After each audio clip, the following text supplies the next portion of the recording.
am running for the Indiana State Senate, the 36th district, because I am concerned about my neighbors, because I want to fight for good paying jobs.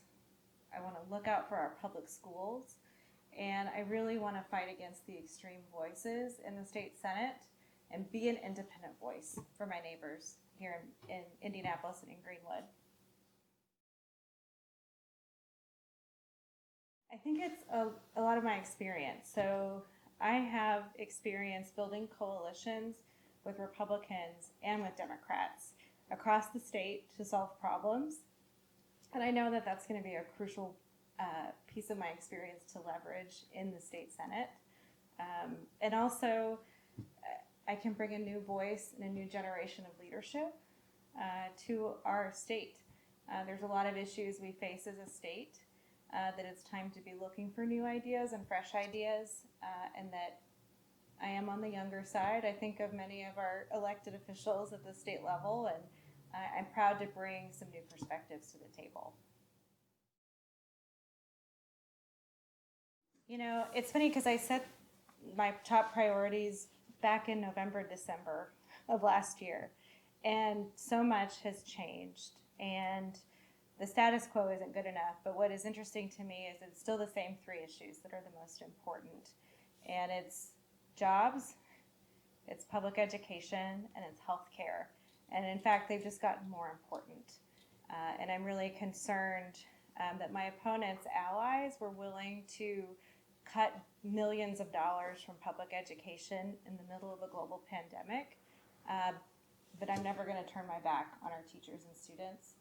And with healthcare, we're just beginning to see the impact of COVID in our communities. And I think we're going to be facing challenges from the pandemic for a long time. And it's going to take bold leadership that's willing to be focused on what's most important and what must be addressed right now in our legislature in the spring.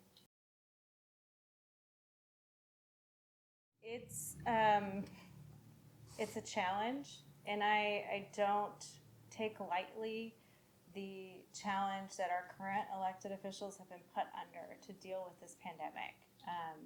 It is very difficult. There's not a lot of easy answers. There's not a lot of good options that don't have a trade-off. But I think what I'm most concerned about that I'm not hearing from our current elected officials is looking out a year or 2 years from now. It's real easy to look at what's happening today and say, well, we have fewer cases today. Right, but we still have massive unemployment across our state. We have a city that was built, at least in the last 30, 40 years, on tourism and conventions, and that business isn't going to come back soon or immediately for sure. And what I'm not hearing is how are we going to address that as a state and as a city? And I'm also just really concerned that we're distracted by things that are less important than kind of those core necessities like jobs and healthcare and education. It shouldn't take 3 jobs to pay the bills for our Hoosier families, but many are doing that, and many single parents and families are struggling to hold their jobs down and educate their children and keep their families safe and healthy. There is a lot of work to do this year, and this going into this next session, but I'm very motivated to be helpful in that way.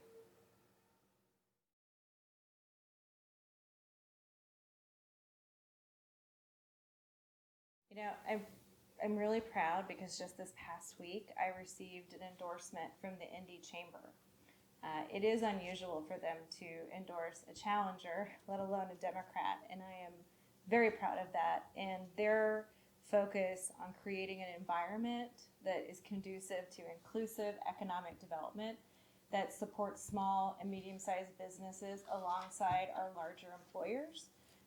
And I would love to support some of their efforts to improve our workforce, the health of our workforce, to attract jobs and companies that will pay a living wage to our Hoosier families. And really focusing on talent attraction and retention, I think, is going to be crucial for our state. We have a really unique opportunity right now with so many Hoosiers and Americans and people across the world working from home for the first time. And companies are allowing that to happen, and sometimes encouraging it. And we have an incredible way of life here in Indiana that would be a great place to attract talent if they're able to work, from anywhere in the country. We have a good opportunity to attract them to come live here in Indiana. We have to make the right changes for that to be possible.